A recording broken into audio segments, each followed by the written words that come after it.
Welcome back to the channel. Drew here, and we are going to talk about what everybody is talking about, even on the news, and that is inflation. And my question is simple. Is the Toro side hustle or the Toro game the perfect hedge against inflation? Let's talk about it.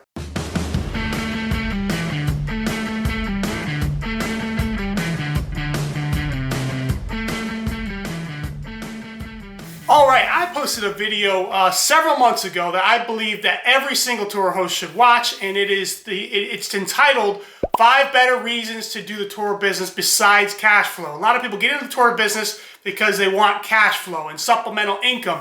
And I give you in that video 5 reasons which I think are even more important than cash flow. And one is being a hedge for inflation and having an investment that is liquid that you can move and make changes on, and that's not depreciating as the dollar is depreciating. So inflation over the last year is stated by the Fed is at 8%, almost 8%, 7.5%. We've actually seen an increase up to 7.9%, 8%. And that means if inflation, according to the Fed, has been approximately 7.5% to 8%, that means your $100 that is sitting in the bank from 2 years ago is now worth $85. That's crazy. That's crazy. So the question is the Toro game, the Toro side hustle of Toro, is that a good hedge against inflation?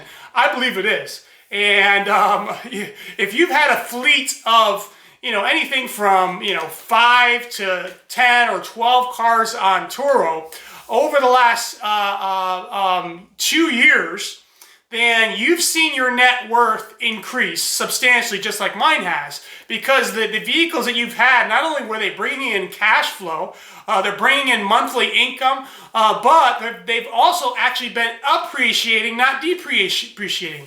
I don't just say this. This is something that I've followed, that I've studied, and that I'm making moves on.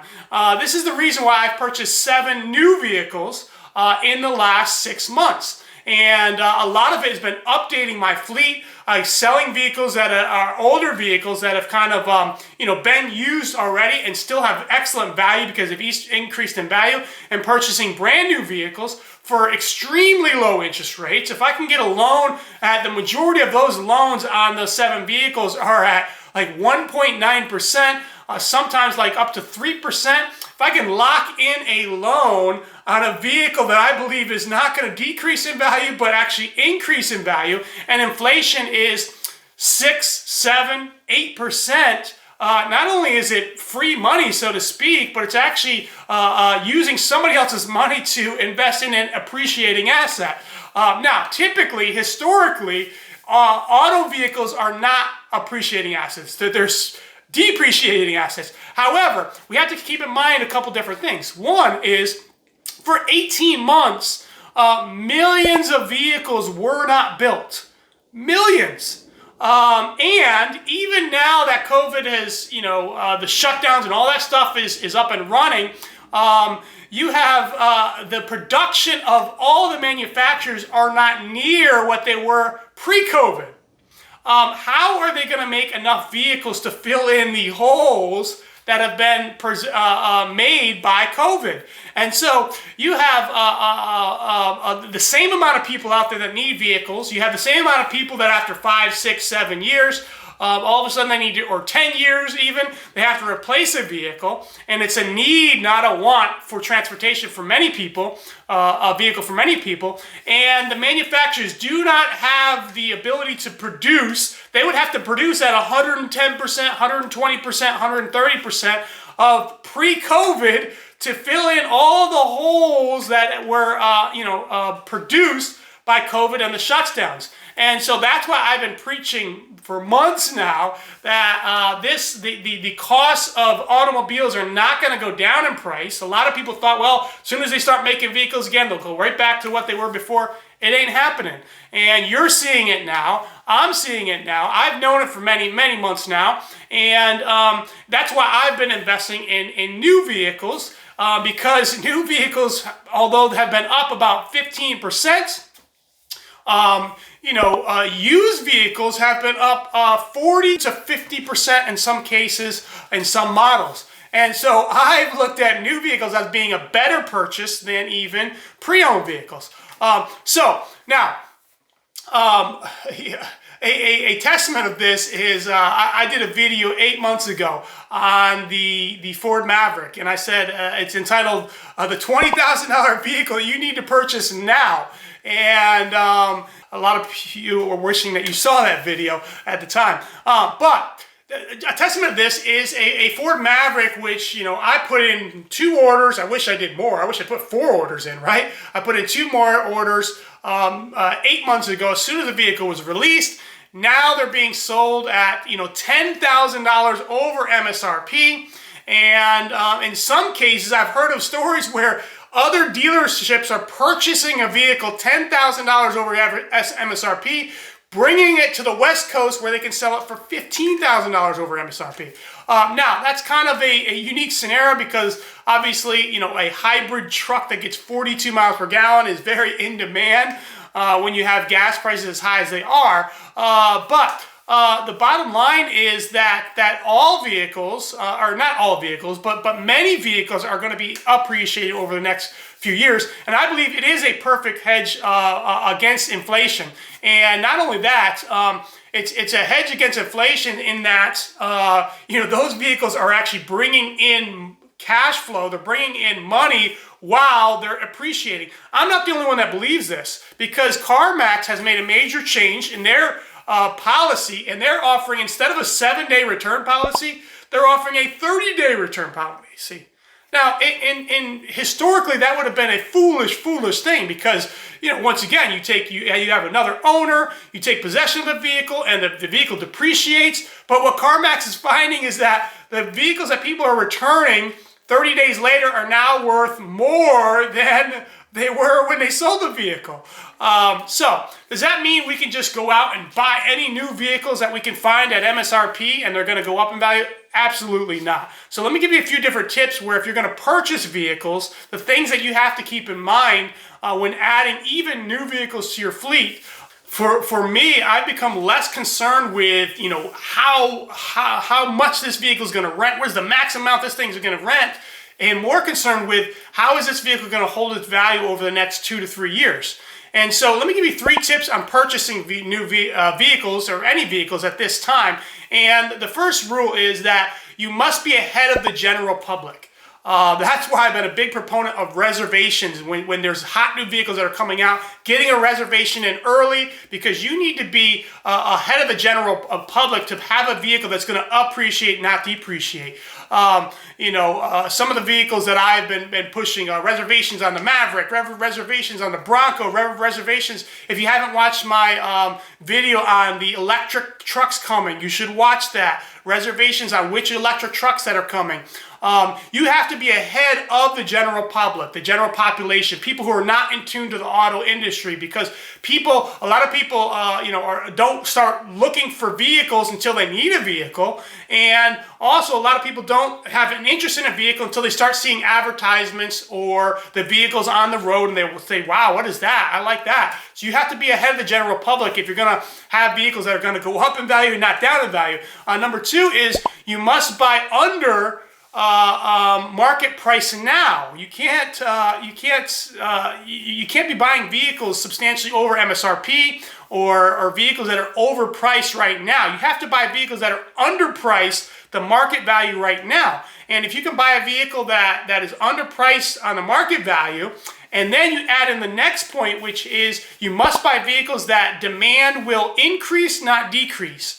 So every vehicle that I've purchased over the past 6 months are vehicles that I've done my due diligence and believe that the values of those vehicles, the demand for those vehicles is going to increase, not decrease. So back when we were just coming out of COVID shutdowns, the vehicles that I was purchasing, that I was investing I bought a Chevy Volt, which is an electric vehicle, charging vehicle. I bought a Prius Prime, which one of the most efficient vehicles on the market. I replaced my Tesla. I had orders on 2 hybrid trucks. These are all vehicles while people were high on stimulus money, buying, gas guzzlers, and gas was fairly low, fairly moderate, or just starting to increase. I was buying vehicles that are going to be super efficient because I knew as everybody came back to work and everybody started driving more, that gas prices were going to start to go up. I did not know about the Russia-Ukrainian war, but that just kind of added to the flames. And so, I've done very well with those type of purchases, right? Those purchases have become more in demand, not less in demand. And the values on those vehicles have become more valuable, not less valuable, okay? So look at some of my other purchases. The demand for the Ford Bronco. I've had 2 Ford Broncos on order, and I picked up one a month or 2 ago, and I have another one that should be coming any day now. The demand for a Ford Bronco that hasn't been made for 20 plus years, do you think that's going to go up, or is it going to go down over the next 2 or 3 years? The demand for a hybrid Ford Maverick truck, is that vehicle going to go up, or is it going to go down over the next few years? The demand for an economy, a value luxury SUV like the Defender, the Range Rover Defender, a reasonably priced luxury SUV, is demand for that going to go up, or is it going to go down? I believe it's going to go up, otherwise I wouldn't have bought it, right? The demand for the Kia Carnival, a new model, a company that's already had some great hits like the Telluride, and as people go to buy their Honda Odysseys and their Toyota, Sienna, whatever it is, Sienna, and they go to buy their Honda Odysseys and the Toyota Siennas, and they're $50,000, $55,000 for some of these vehicles brand new. They go to look at the used ones, and used ones that have 100,000 miles are $25,000, $30,000. Do I think that the demand for a Kia Carnival is going to go up or going to go down? I believe it's going to go up, and that's why I purchased a vehicle. All of these type of things you have to look at in your market and in your area and evaluate: is this vehicle is demand for this vehicle going to go up, or is it going to go down?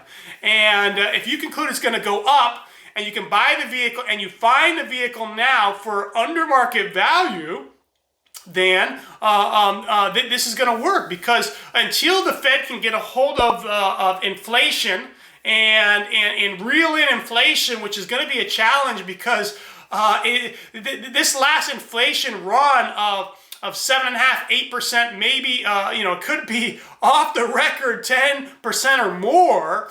All this has been factored in without the cost of gas skyrocketing. And if you know anything about economics, one of the biggest causes of inflation can be the cost of gas prices, because when gas prices go up, everything goes up. The cost to ship things go up. The cost of food goes up. Everything that has to be purchased has to be shipped, and gas prices add to the cost of everything, high gas prices. So it's going to be very difficult for inflation to be reeled in, and I believe that the Toro game, a Toro side hustle, is a great hedge to inflation, because you're investing in things that are assets, that are actually physical goods that people need. And not only that, but they're also bringing income along the way. That doesn't mean you can just go out and purchase any type of new vehicle that you can get for MSRP. I'm not saying that. Doesn't mean you can overpay for vehicles.